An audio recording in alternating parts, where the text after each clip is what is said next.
Hello दोस्तों, स्वागत है आप सभी लोगों का राजस्थान एकेडमी पर।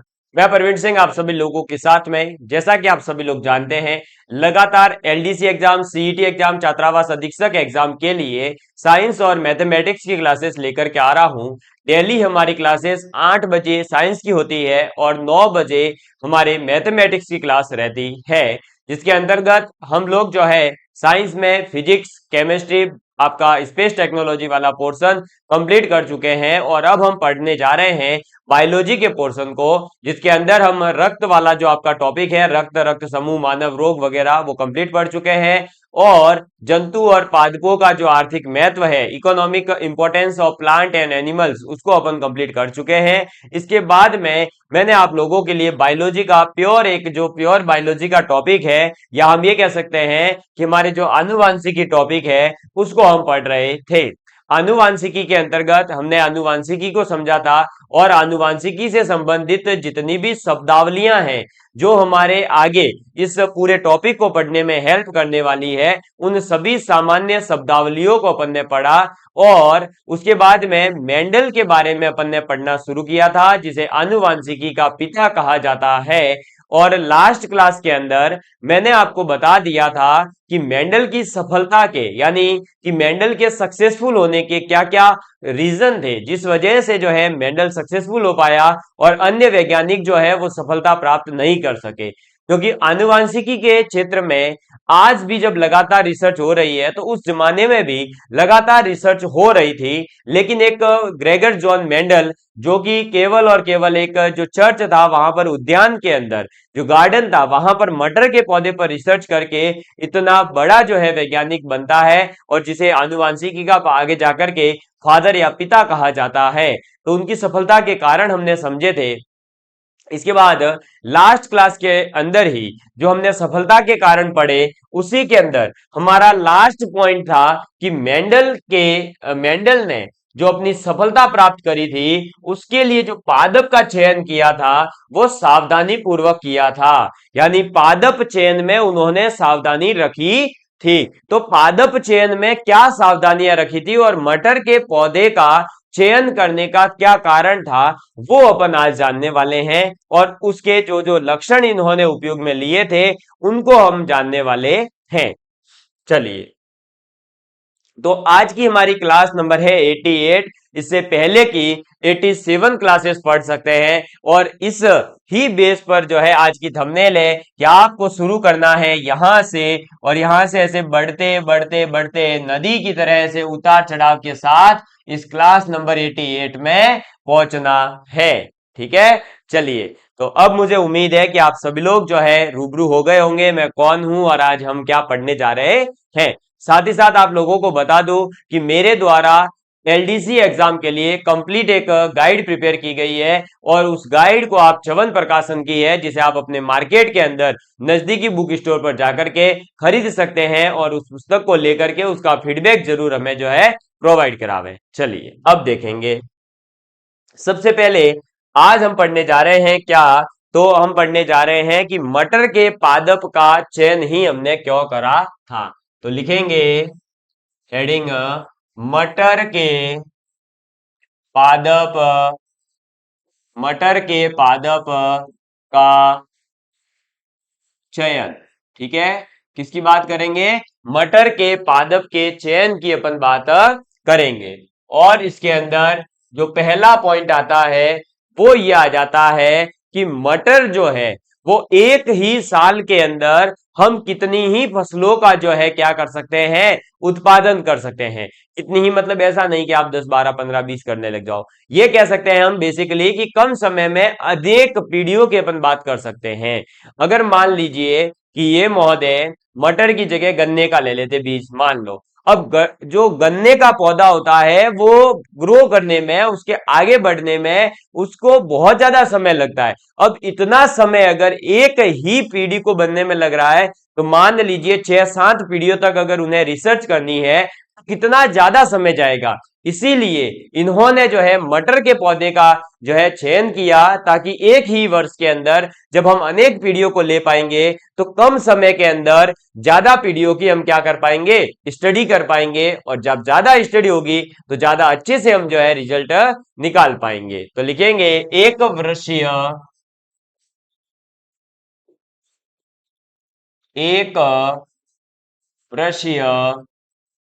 पादप, एक वर्षीय पादप होने के कारण, एक वर्षीय पादप होने के कारण कम समय में, कम समय कम समय में अनेक पीढ़ियों का, अनेक पीढ़ियों का, अनेक पीढ़ियों का अध्ययन, अनेक पीढ़ियों का अध्ययन किया जा सकता है। ठीक है, तो ये क्या है, एक वृक्षीय पादप होने के कारण कम समय में अनेक पीढ़ियों का अध्ययन किया जा सकता है। दूसरा पॉइंट इसका इंपॉर्टेंट आ जाता है, लिखेंगे तो ये द्विलिंगी होता है। कैसा होता है, द्विलिंगी या द्विलिंगी। ठीक है, या आप तो द्विलिंगी कर, द्विलिंगी पादप, द्विलिंगी, सॉरी पादप नहीं, द्विलिंगी पुष्प, द्विलिंगी पुष्प होने, द्विलिंगी पुष्प का मतलब है कि दो लिंगों वाला पुष्प होता है ये। ठीक है, तो द्विलिंगी पुष्प होने के कारण, सब परागण, सब परागण का मतलब है बेसिकली कि खुद का ही परागण, समझ में आ गई बात, इसका खुद का ही क्या किया जा सकता है, परागण किया जा सकता है। सब परागण के द्वारा, सब परागण के द्वारा। अब ये क्या होते हैं, ये सब आगे समझ में आ जाएंगे, आपको केवल अभी लिखना है, के द्वारा समयुग्मजी, समयुग्मजी, समयुग्मजी का मतलब आपको पता ही है, तो देख लो यहां पर शब्द आ गया समयुग्मजी। ठीक है, समयुग्मजी पादप या, समयुग्मजी पादप या शुद्ध, प्योर, शुद्ध वंशक्रम, वंशक्रम का मतलब जो आपका वंश है उसका उसका पूरा ऑर्डर। ठीक है, तो वंशक्रम सरलता से, सरलता से, सरलता से प्राप्त किया जा सकता है, प्राप्त किया जा सकता है, किया जा सकता है। तो बेसिकली इसके अंदर क्या होता है कि जो मटर है उसका जो पुष्प है वो द्विलिंगी होता है। अब द्विलिंगी पुष्प होने के कारण हम क्या कर सकते हैं, स्व परागण के द्वारा ही समयुग्मजी पादप या फिर शुद्ध वंशक्रम, जो हमें अगर उसका पता लगाना है कि उसका वंशक्रम क्या होगा, पहले कौन आया फिर कौन आया फिर कौन आया, उसका पता लगाने में हमें सहायता मिलती है, इस वजह से इसका चयन किया गया था। इसके बाद में तीसरा लिखेंगे विपुषण विधि, विपुषण विधि, विपुषण विधि द्वारा, विपुषण विधि द्वारा कृत्रिम, कृत्रिम मतलब आर्टिफिशियल, पर पर परागण, पर परागण का मतलब है दूसरों के द्वारा परागण। ठीक है, पर परागण आसानी से किया जा सकता है, पर परागण आसानी से किया जा सकता है, किया जा सकता है। और आपको बता दूं ये सीधे सीधे क्वेश्चन जो है एग्जाम के अंदर आ चुका है। सीधा क्वेश्चन आएगा, निम्नलिखित में से कौन सा ग्रेगर जॉन मेंडल या मेंडल की सफलता का कारण नहीं है, और वहां पर आपको 4 ऑप्शन होंगे, उसमें से 3 तो जो मैंने आपको लिखवाए इनमें से होंगे। अभी एक और पॉइंट लिखवा रहा हूं, उन 4 में से कोई 3 पॉइंट उठा लेंगे और एक पॉइंट जो है उल्टा दे देंगे। मान लो बात दे देवे कि द्विलिंगी पुष्प नहीं होने का कारण, तो समझ में आई बात, होना चाहिए था मेंडल के अकॉर्डिंग, तो हुआ तभी तो सफलता मिली। अब वहां ऑप्शन आ जाएगा नहीं था, नहीं तो आप क्या कर दोगे, वो गलत हो जाएगा। इस प्रकार से यहां पर ऐसे क्वेश्चन बने हुए हैं और लगातार एग्जाम के अंदर इस टॉपिक से क्वेश्चन पूछे गए हैं। ये तीन कारण हैं। चौथा कारण हम लिखेंगे अब, मटर के पौधे में, चौथा कारण लिखेंगे मटर के पौधे में। मटर के पौधे में बेसिकली क्या था कि जो विभिन्न प्रकार के यानी अलग अलग विप्रियासी जो लक्षण थे, यानी अलग अलग जो उसके लक्षण थे, विप्रियासी लक्षण का मतलब आप समझ ही सकते हैं कि अलग अलग लक्षण, विप्रियासी जो लक्षण थे वो सभी जोड़े के अंदर पाए जाते थे। जोड़े का मतलब अगर एक लंबा है तो एक बौना होगा, अगर एक गुलाबी है तो एक लाल होगा, इस प्रकार से पेयर्स के अंदर जो है इसके लक्षण पाए गए थे। समझ में आ गई बात, तो ये भी एक कारण था। तो मटर के पौधे में विभिन्न विभिन्न विप्रियासी विप्रियासी विप्रियासी लक्षण के जोड़े पाए जाते हैं। तो ये भी जो है एक आपके क्या है, ग्रेगर जॉन मेंडल की सफलता का कारण है, या हम ये कह सकते हैं कि ये मटर के पौधे को चयन करने का कारण है, क्योंकि मटर के पौधे को चयन किया तभी तो उनको सफलता मिली, तो अल्टीमेटली ये भी सफलता का कारण है। ठीक है, तो ये जो है आपके पास में चार इसके मटर का जो पौधा है उसको चयनित करने के कारण थे जो आपने समझे, और इन्हें आप एज इट इज लिख लीजिए। इसके बाद में अपन आगे बढ़ते हैं और अपन देखते हैं कि मटर के पौधे के कौन कौन से 7 ऐसे लक्षण थे जिनके ऊपर मेंडल ने जो है रिसर्च करी थी।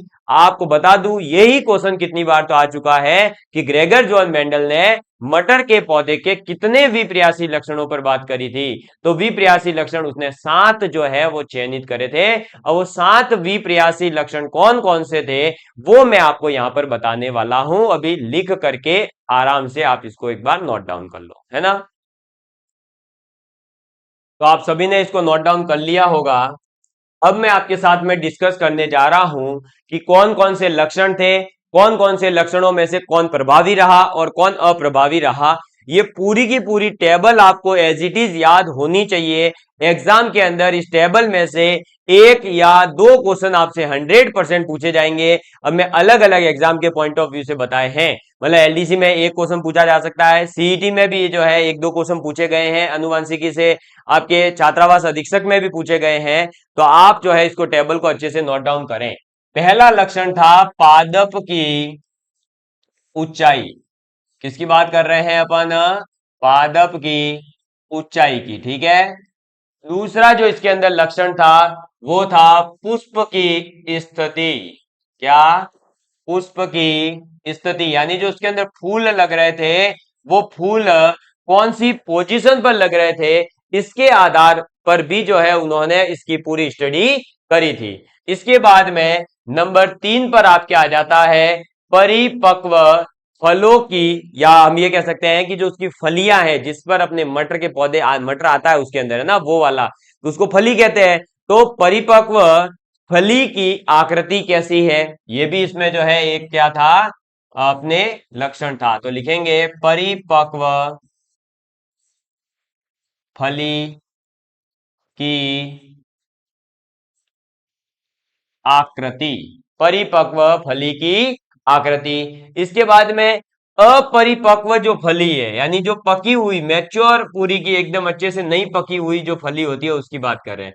तो अपरिपक्व फली का रंग कैसा था, ठीक है, यानी बेसिकली कच्ची, जब मटर का पौधा जब एकदम मटर जब आता है उसके ऊपर, तो वो कच्चा जब हो तब कैसा उसका रंग है और पकने के बाद कैसा कलर है उसके आधार पर, ठीक है। फिर हम लिखेंगे इसके अंदर जो पुष्प आते हैं, फूल आते हैं, उनका रंग कैसा है, तो पुष्प का रंग, समझ में आ गई बात।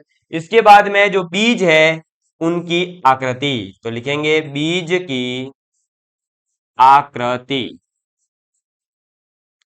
ठीक है, बीज की आकृति और फिर बीज का रंग, बीज का रंग। ठीक है, अब जो देखो ये 7 लक्षण है, पादप की ऊंचाई, पुष्प की स्थिति, परिपक्व फली की आकृति, अपरिपक्व फली का रंग, पुष्प का रंग, फिर बीज की आकृति और बीज का रंग, ये 7 ही है लक्षण। अब इसके अंदर ये मत समझ लेना कि कोई भी कुछ भी अपना मर्जी से अपन लक्षण बना देवे। ये 7 लक्षण है, एग्जैक्ट याद रखने हैं किसकी। अब देखो इसमें कई बार ये भी होता है, वो क्या करते हैं, पुष्प की ऊंचाई, और हम समझ लेते हैं हाँ ऊंचाई वाला लक्षण तो था तो सही। अरे भाई ऊंचाई पुष्प की नहीं, ऊंचाई किसकी बात कर रहा है, पादप की। तो पादप की ऊंचाई, पुष्प की स्थिति, पादप कितना लंबा है कितना बौना है, एक लक्षण। दूसरा, उसके अंदर जो पुष्प आ रहा है वो कहां पर आ रहा है, आपके कक्षीय पुष्प आ रहा है या अग्रस्त पुष्प आ रहा है, यानी टर्मिनल पुष्प आ रहा है या एक्सियल पुष्प आ रहा है। टर्मिनल का मतलब साइड में लगना, एक्सियल मतलब उसकी जो पूरी की तना वाला पोर्शन है उसके ऊपर लगना। ये जो है आपके पुष्प की स्थितियां हैं। परिपक्व फली की आकृति, यानी एकदम अच्छे से जब मटर उसके ऊपर जो फली है वो पक चुकी है, मार्केट में बिकने के लिए तैयार है, तब उसकी आकृति कैसी है उसके आधार पर। जब वो आपकी फली कच्ची थी, जब उसके अंदर मटर के पौधे के अंदर जो मटर की फलियां वो लग गई थी और मटर छोटा छोटा छोटा उत्पन्न होना स्टार्ट हुआ था, उस समय पर जब अपरिपक्व थी तब रंग कैसा था, और उसके ऊपर आने वाले जो पुष्प हैं उनका रंग कैसा है, बीज की आकृति कैसी है, यानी जो मटर का भाई बीज है, मटर के जो पौधे हैं उसके अंदर जो फलियां हैं, फली के अंदर जो बीज है उस बीज की आकृति कैसी है और उस बीज का रंग कैसा है ना। अब आपने अभी तक जो है देखा होगा कि हरे हरे कलर का ही होता है, अरे भाई कभी कभी बीज का रंग पीला भी होता है। तो वो जो है इसके अंदर ये 7 लक्षण है। अब इन 7 लक्षण में कौन प्रभावी है और कौन आपका अप्रभावी है वो भी याद रखना है। तो देखो पादप की ऊंचाई के अंदर प्रभावी लक्षण होता है लंबा, क्या, लंबा। तो अप्रभावी कौन होगा, बौना। ठीक है, ये हो गया आपका। दूसरा, पुष्प की स्थिति, पुष्प की 2 स्थितियां हैं, एक है कक्षीय स्थिति और एक है अग्रस्त स्थिति। तो प्रभावी कौन है, कक्षीय स्थिति इसके अंदर प्रभावी होती है। ठीक है, और अग्रस्त जो होती है वो इसके अंदर क्या होती है, अप्रभावी होती है। क्या होती है, अग्रस्त अप्रभावी होती है। इसके बाद में परिपक्व फली की आकृति, एक तो होगी फूली हुई या फिर होगी सक्रिंट। अब आपने जो है कई बार मटर के भाई पौधे तो पौधे सॉरी मटर तो खरीदे हैं, बाजार से मटर खरीदे होंगे। कुछ मटर आते हैं एकदम बढ़िया शानदार एकदम गोल गोल बीज वाले, कुछ आ जाते हैं जो एकदम गिले गिले, कुछ होते हैं जो एकदम पिचका हुआ होता है, उसके अंदर मटर का दाना होता ही नहीं है, तो उसको कहते हैं सक्रीन। जबकि जिसके अंदर पूरा अच्छे से बीज वगैरह है वो होता है फूली हुई।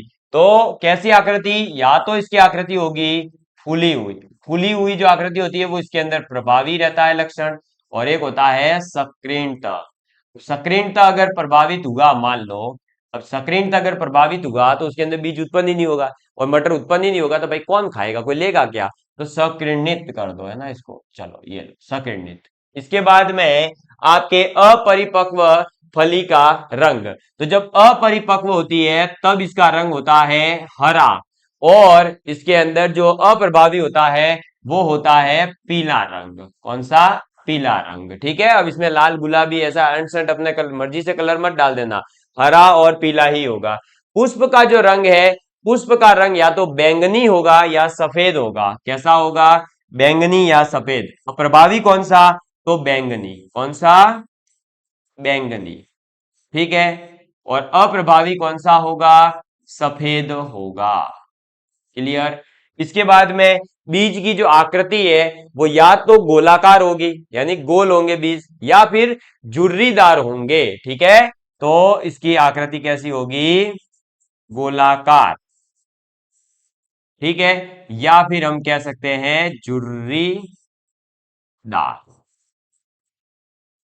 झुर्रीदार।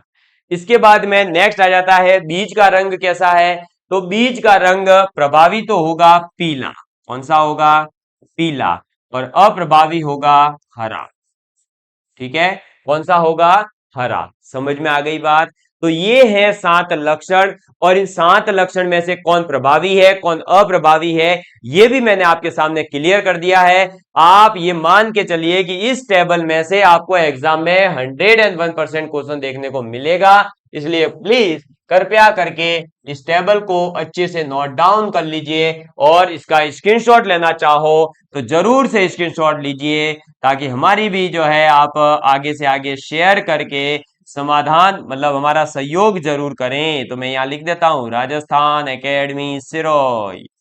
ठीक है, अब ले लो इसका स्क्रीनशॉट, क्योंकि हम नहीं चाहते कि हमारी कोई चीज को जो है दूसरा को यूज कर ले वे। कई बार ऐसा होता है, कुछ एजुकेटर्स भी जो है स्क्रीनशॉट लेकर के और फिर क्या करते हैं, दूसरों की चीजों को यूज कर लेते हैं। तो हमने मेहनत करी तो हम फल लेंगे, सीधी सी बात है। चलो, लिख लिया? क्लियर है? इसको नोट डाउन कर लेना और इसको याद भी कर लेना। आगे बढ़ते हैं। इसके बाद में नेक्स्ट आ जाता है, अब आपके पास में देखो, मेंडल के पादप के बारे में अपन ने बात कर ली कि मेंडल ने मटर के पादप को क्यों चयनित किया, और उसके कौन कौन से लक्षण थे, और कौन कौन से लक्षण प्रभावी रहे, कौन सा अप्रभावी रहा, ये सभी चीजें हम समझ चुके हैं। अब हम समझने जा रहे हैं कि मेंडल के द्वारा जो संकरण करवाया गया था, हाइब्रिडाइजेशन करवाया गया था, क्रॉस करवाया गया था, उसके अंदर इसने एक बार एक संकरीय क्रॉस करवाया था, फिर द्विसंकरीय क्रॉस भी करवाया था। एक संकरीय क्रॉस के अंदर कौन कौन से लक्षण दिखे थे उसके आधार पर, और उसके जीन क्या थे उसके आधार पर जो अलग अलग अनुपात है, जीनोटाइपिक अनुपात, फिनोटाइपिक अनुपात, और आपके ये भी दो प्रकार के, एक संकरीय अनुपात अलग है, द्विसंकरीय अनुपात अलग है, और ये एग्जाम के अंदर पूछे जाते हैं। तो आप लिखेंगे एक संकरीय क्रॉस। क्या लिखेंगे? एक संकरीय क्रॉस। चलिए तो लिखिएगा एक संकरीय क्रॉस। एक संकरीय क्रॉस की अपन बात करेंगे। अब एक संकरीय क्रॉस के अंदर सबसे पहले जो आता है वो आ जाता है आपके कौन सा, तो वो आ जाता है फिनोटाइपिक या फिनोटिपिक अनुपात। तो लिखेंगे आप फिनोटिपिक अनुपात। फिनोटिपिक अनुपात की बात करेंगे। अब फिनोटिपिक अनुपात क्या होता है? तो फिनोटिपिक अनुपात आप लोगों को मैंने बताया था कि फिनोटिपिक अनुपात का मतलब है जो बाहर से लक्षण दिखाई देगा उसके आधार पर। तो जब हमने एक संकरीय क्रॉस करवाया, एक संकरीय का क्रॉस का मतलब आपको पता ही है कि जब हमने क्या करवाया था, एक एक लक्षण की क्या करवाई थी, क्रॉस करवाई थी, उस समय पर जो लक्षण प्रारूप अनुपात मिला था, फिनोटाइपिक अनुपात मिला था, वो मिला था हमें 3:1। अब इसमें जो 3 थे वो तो थे लंबे पौधे। क्या थे? लंबा। और एक था वो कैसा था? बौना। इसको हम अभी समझने वाले हैं कैसे ये करवाया गया है। देखिए बेसिकली क्या होता है कि मान लीजिए हमने एक,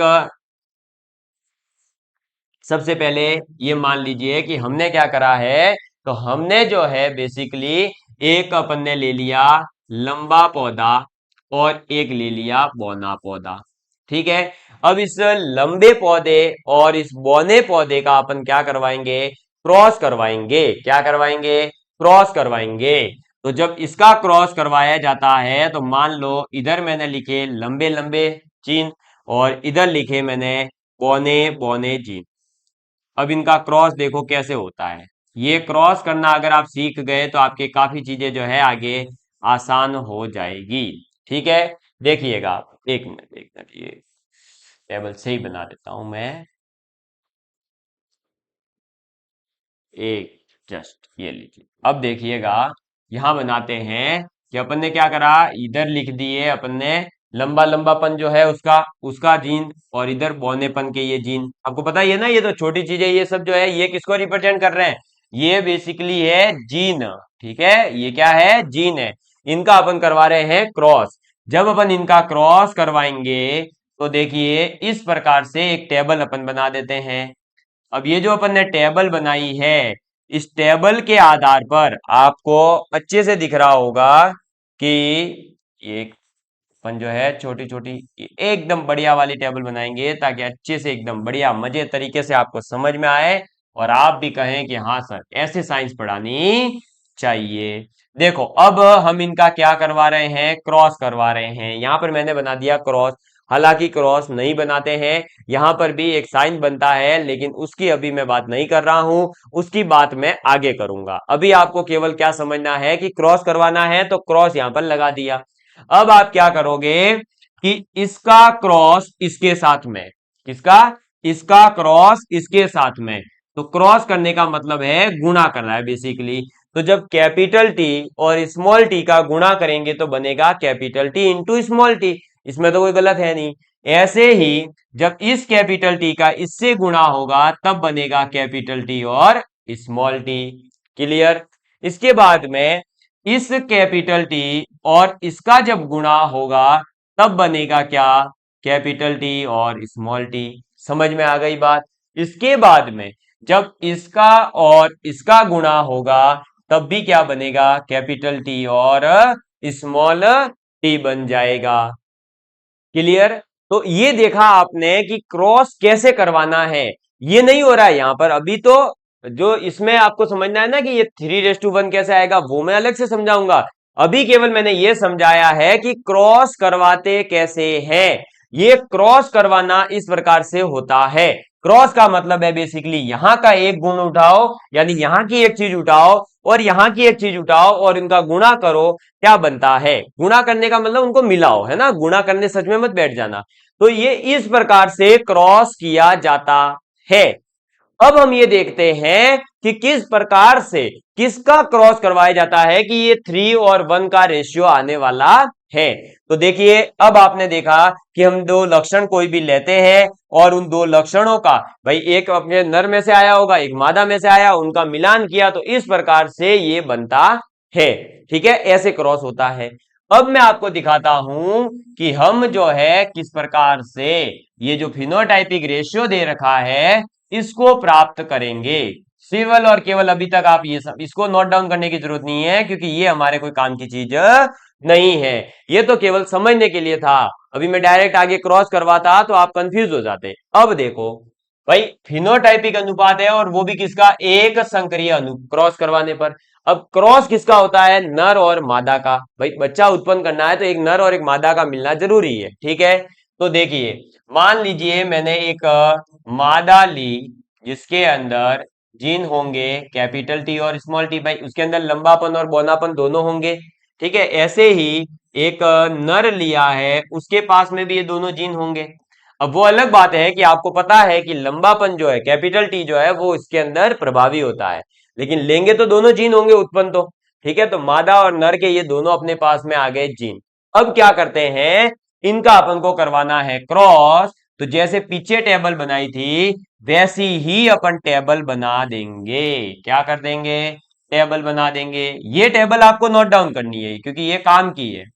एक लाइन और ये इधर दो लाइन, इसके बाद में इधर भी 3 लाइन खींच दो, आपको पता ही है ये तो।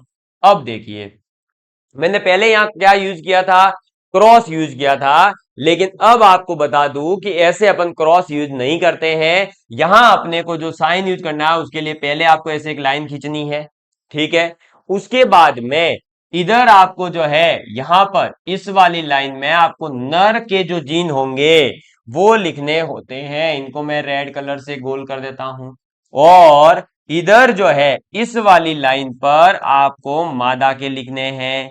सर ऐसा जरूरी है क्या, नहीं ऐसा कोई जरूरी नहीं है, लेकिन जनरली यही होता है कि आपका इधर आप मादा वाला लिखते हो और ऊपर नर वाला लिखते हो। हाँ लेकिन जरूरी क्या है वो देखो कि नर वाला अगर यहां लिख रहे हो तो नर वाले का साइन होता है ये, क्या होता है, गोला और फिर आगे एरो। ठीक है, मैं बना देता हूं, ये साइन पूछा जा सकता है आपसे, ये इस प्रकार से। ठीक है, तो ये जो साइन है और बड़ा करता हूं थोड़ा सा, है ना, देखिएगा ये इस प्रकार से। ये होता है नर का साइन। और मादा का अगर साइन बनाना हो तो मादा का साइन होता है ये। समझ में आ गई बात? ये इसके अंदर ये ऊपर ऐसे गोला करता है, ये होता है मादा का साइन। तो ये मादा का साइन है और ये नर का साइन है, ठीक है। अब आपको यहां पर क्या करना होता है, तो यहां पर भी यही करना होता है कि जिस तरफ आपने नर लिखा है उसके इधर वाले ब्लॉक में आप वो बना दोगे। अब इधर जैसे नीचे मादा लिखा है तो इधर आप मादा वाला साइन बना दोगे। क्लियर? ये साइन बना हुआ होना चाहिए। इसके बाद अब आपको पता है कि नर के पास में कौन से जीन है, कैपिटल टी और स्मॉल टी, वो दोनों यहां लिखो, कैपिटल टी और स्मॉल टी। ऐसे ही इधर भी जो है आप साइन लिखो। अब किसके? मादा के। कौन से हैं? कैपिटल टी और स्मॉल टी। ठीक है। इस प्रकार से लिखने के बाद अब हम क्या करवाएंगे? क्रॉस। क्रॉस का मतलब गुणा। तो टी इंटू टी यानी capital T, small T into capital T तो क्या आएगा? Capital T into small T. Capital T into small T तो कैपिटल टी स्मॉल टी, और small T into small T. ठीक है, समझ में आ गई बात? अब आप एक चीज अगर यहां पर देखेंगे तो आपको नजर आएगी कि ये तीनों के तीनों एक जैसे हैं। देखो, ये कैपिटल टी स्मॉल टी, ये कैपिटल टी, ये कैपिटल टी स्मॉल टी, ये तीनों एक जैसे हैं। सर तीन एक जैसे कहाँ हैं? इसमें तो दो कैपिटल टी है। लेकिन आपको ये बात तो पता है ना कि पादप की ऊंचाई के अंदर प्रभावी लक्षण कौन सा होता है? कौन सा होता है? लंबापन। इसका मतलब जहां कहीं भी कैपिटल टी आ रहा है वो सभी पौधे लंबे होंगे। ठीक है। तो ये तीन जो देखो टोटल चार संतानें उत्पन्न हुई। चार संतान में से ये तीन संतानें कैसी है? लंबी है। कैसी है? लंबी है। ये चीज मैं यहां लिख रहा हूं। Capital T capital T, capital T small T, capital T small T, ये तीनों जो संतान होगी वो कैसी होगी? लंबी। और जो स्मॉल टी, अब इसके अंदर तो कैपिटल टी है ही नहीं, तो ये खुद ही बेचारा प्रभावी होगा। इसका मतलब ये होगी बौने। ठीक है। तो एक पौधा तो होगा बौना, और तीन पौधे कैसे होंगे? लंबे। इसीलिए दिखेंगे कैसे ये? लंबे दिखेंगे तीनों के तीनों। हालांकि जीन के लेवल पर जाकर देखें तो ये जो है कैसे है? लंबा प्लस छोटा, लंबा प्लस छोटा, लेकिन ये प्योर लंबा है, ये प्योर छोटा है। समझ आई बात? लेकिन लक्षण के आधार पर फिनोटाइपिक अनुपात का मतलब ही क्या होता है? लक्षण प्रारूप बाहर से कैसे दिखेंगे? तो तीन पौधे तो दिखेंगे लंबे, ये रहा देखो तीन अनुपात, और एक जो है ये बचा हुआ, ये कैसा दिखेगा? ये दिखेगा छोटा, बौना। तो एक है अनुपात बौने का। तो ये होता है फिनोटाइपिक अनुपात या लक्षण प्रारूप अनुपात। मुझे उम्मीद है कि आप लोग समझ गए होंगे। इसी टेबल से जीनोटाइपिक रेशियो को भी अपन निकाल सकते हैं, और वो भी मैं अभी आगे आपको निकाल कर बता रहा हूं। पहले आप इसको नोट डाउन कर लीजिए। नर को किससे रिप्रेजेंट करेंगे? मादा को किससे करेंगे? फिनोटाइपिक अनुपात क्या होता है देखिए, आपको दिख रहा होगा। और ये टेबल बनानी है, और टेबल के अंदर जहां नर लिखोगे वहां ये साइन लगाओगे, जहां मादा लिखोगे वहां ये साइन लगाओगे। जरूरी नहीं है मादा इधर ही लिखो, आपकी इच्छा करे इधर ले आओ, नर को इधर ले आओ, लेकिन साइन भी फिर उल्टे कर देना। अगर साइन उल्टे नहीं किए तो गड़बड़ हो सकती है। एग्जाम के अंदर अभी तक तो क्वेश्चन नहीं आया है, अनुपात पर बेस्ड आ चुका है, लेकिन जो मैं क्वेश्चन बता रहा हूं उस टाइप का क्वेश्चन नहीं आया है। हो सकता है कि आपसे पूछ लिया जाए निम्नलिखित में से कौन सा सही है, और वहां पर ये इस टाइप की चार अलग अलग टेबल बनाकर दे सकता है। एक क्या करेगा कि नर के सामने ये मादा वाला साइन लगा देगा, उससे गलत हो जाएगा। एक ऐसा करेगा, यही दे देगा। दूसरा आपको ऐसा किया जा सकता है, क्या कर सकते हैं कि कैपिटल टी को मिला करके यहां क्या कर देगा? कैपिटल टी, लेकिन स्मॉल टी और कैपिटल टी को मिला करके कर देगा क्या? केवल स्मॉल टी। यहां पर कर देगा स्मॉल टी मिलकर कैपिटल टी। इस टाइप से चार अलग अलग ऑप्शन दे करके आपसे ये फिनोटाइपिक अनुपात का जो डीप नॉलेज है, जो अंदर का नॉलेज है, वो पूछा जा सकता है। आप इसका स्क्रीनशॉट ले लीजिए एक बार, फिर अपन आगे बात करते हैं। कर लीजिए फटाफट से नोट। ठीक है।